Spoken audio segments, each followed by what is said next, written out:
In this episode of Repro Roundup, we'll take a look at a Contra game for the NES that was pirated to the Famicom in the late 90s. This is Super Contra 7.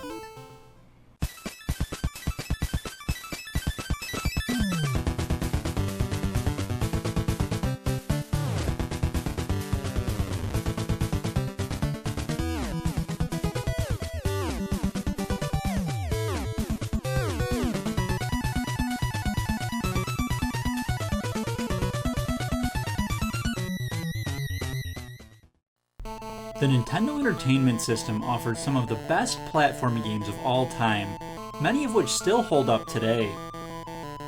To maintain the highest possible quality for their published games, Nintendo had very strict third-party licensing requirements.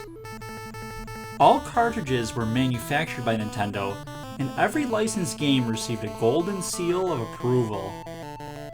In addition, third-party developers were only allowed to make 5 games per year. Some companies avoided this limitation by creating additional company brands, such as Ultra Games under Konami, while others took matters into their own hands. Several companies created unlicensed games to avoid the fees and restrictions that were in place. Although these games lacked Nintendo's licensing and endorsement, they were completely original titles that could be played on the NES. Under the umbrella of unlicensed games is a category known as pirate games. Where unlicensed games typically use original content, pirate games are created in breach of copyright laws with the unauthorized use of characters, music, and materials from other companies.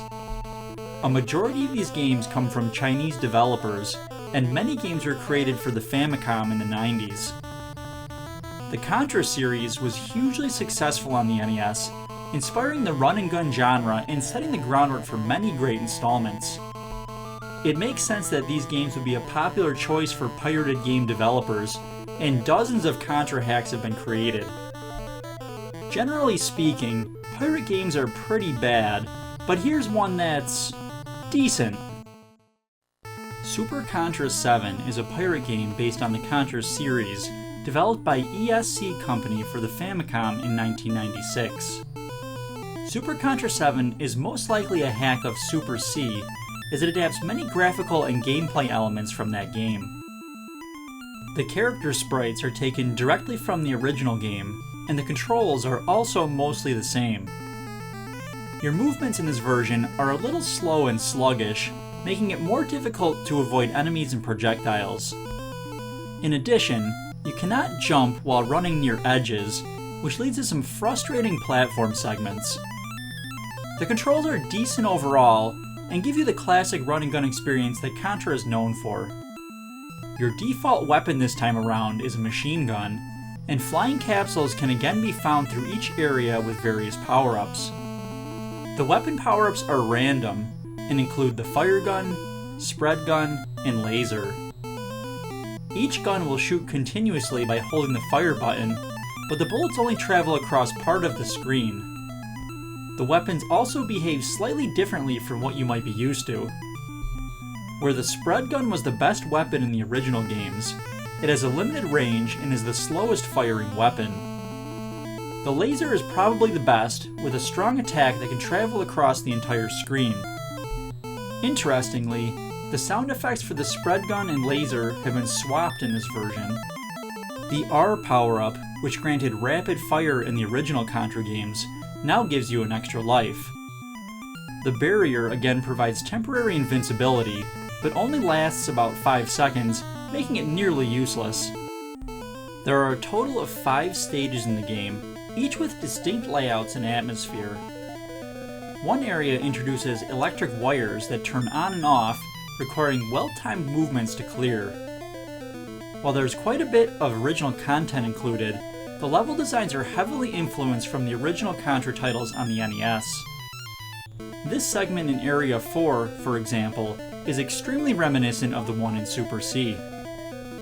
In addition to the references from the Contra titles, many graphics are taken directly from other games on the system as well. Level 1 takes place in Metro City, with the level ripped completely from the first stage of Mighty Final Fight on the NES. Several familiar enemies are scattered throughout the game, but many with different characteristics.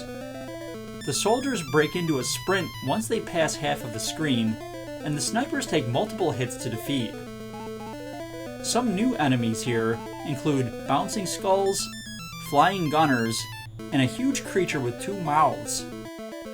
Another direct sprite rip comes from Shatterhand on the NES, taking this robot enemy, movements and all. Some of the bosses are original, but the difficulty is all over the map.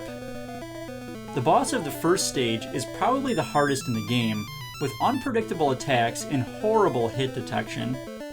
The second level boss is a gargoyle, with another sprite stolen, this time from the game Shadow of the Beast. And last but not least, I'm sure everyone will recognize the game's final boss, a very creepy version of the waterfall boss from the original Contra. Where Contra implemented the classic Konami code to start the game with 30 lives, a similar cheat code is available in this game as well. This time around, all you have to do is simply press the A button and start to begin the game with 50 lives. This might sound like a lot, but the game is insanely difficult. Between the sluggish controls and overwhelming number of enemies and projectiles, you'll need every life you can get. I couldn't beat the game with 50 lives without using a continue, which says a lot since I can beat the original Contra fairly easily without the Konami code. While some of the graphics and content are new, the most original part of the game is the soundtrack. While this is nice in theory, the music is unfortunately not very good. The tracks are high-pitched and sound very similar across each stage. Compared to Contra and Super C on the NES, this game doesn't even come close, and I'd even choose Contra Force over this one any day. Although there are some notable flaws in the game, it is compatible with 2 players, and if you use the code for 50 lives, there's definitely some fun to be had with it. I don't think I could honestly recommend getting a reproduction copy of this one, but if you're a big Contra fan and can get your hands on a ROM of the game, I'd say it's worth a look.